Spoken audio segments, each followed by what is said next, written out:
తిరుపతి జిల్లా తడమండలం బీవీపాలెం వద్ద యోగాంధ్ర కార్యక్రమం జరిగింది. ఈ కార్యక్రమానికి ఎమ్మెల్యే విజయశ్రీ, రెవెన్యూ అధికారులు, ఆర్టీఓ, ఎంఆర్ఓ, ఎంపీడీఓ తదితర అధికారులు పాల్గొని విజయవంతం చేశారు.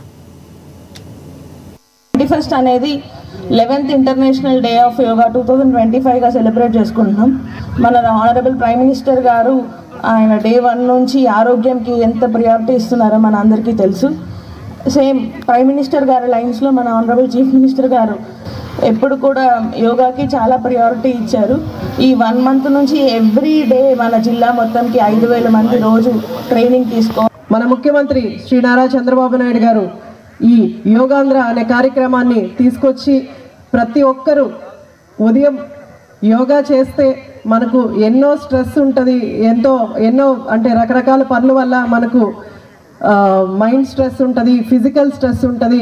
వీటన్నిటి నుంచి బయటపడడానికి, రాష్ట్ర ప్రజలు ఆరోగ్యంగా ఉండడానికి యోగాంధ్ర కార్యక్రమాన్ని గౌరవ ముఖ్యమంత్రి శ్రీ నారా చంద్రబాబు నాయుడు గారు తీసుకొచ్చారు.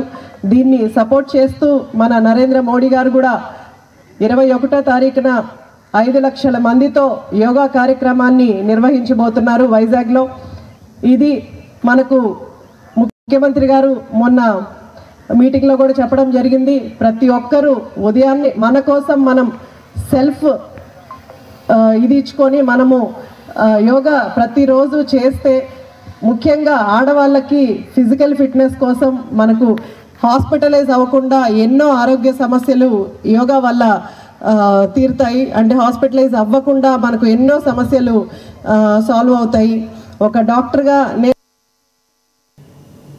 మహబూబాబాద్ జిల్లా మరిపెడ మండలం